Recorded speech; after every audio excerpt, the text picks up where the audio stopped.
চলো আজ তোমাদেরকে বলি আমার কলেজে যাওয়ার ঘটনা। জীবনে অনেক না পারা কাজ আছে, কিন্তু তার মধ্যে টপ র্যাঙ্কিং কাজটা কি জানো?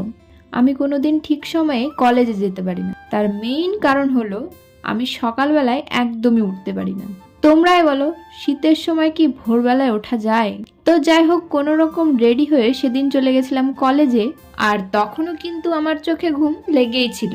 আমাদের মর্নিং সেকশন স্টুডেন্টদের এটাই হলো জ্বালা, সকালবেলায় ঘুম থেকে উঠেই ক্লাস করতে আসতে হয়। আর বেনিফিট হলো ডে সেকশনের মতো বিকেল 5টা অবধি ক্লাস করতে হয় না। তো যাই হোক, কলেজের এই বিল্ডিংটায় ঢুকলে আমার একদম হাজারদুয়ারির ফিল আসে। তো আমি তোমাদের সঙ্গে গল্প করতে করতে চলে গেলাম ক্লাসে। আমি প্রায় 15 মিনিট ক্লাসে লেট ছিলাম। লেট হওয়ার জন্য ম্যাম তেমন কিছু বলেনি। তারপর ক্লাসে ঢুকে দেখি ম্যাম প্র্যাকটিক্যাল ক্লাস করাচ্ছিল।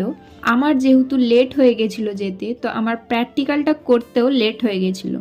তো সব ক্লাস করার পর আমরা গিয়েছিলাম ক্যান্টিনে, কারণ আমি সকালবেলায় না খেয়েই তাড়াহুড়ো করে চলে এসেছিলাম। তারপর আমাদের সব ক্লাস হয়ে যাওয়ার পর আমরা কলেজের এই দিকটা এসেছিলাম, দেখি সবাই ক্রিকেট খেলছিল।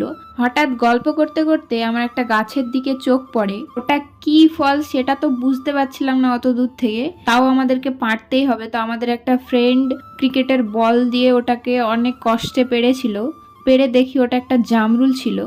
আমরা যেহেতু ওখানে 7 জন ছিলাম, তো ওই ফলটাকে 7 ভাগ করতে হবে, ওইটুকু একটা ফল। তো ধুয়ে আমরা 7 ভাগ করতে লাগলাম। আমি এখানে বলছিলাম আমি যেহেতু দেখতে পেয়েছি আর যে পেরেছে তাকে তো একটু বেশি করে দেওয়ার দরকার, তো আমি একটু বেশি নিয়েছিলাম।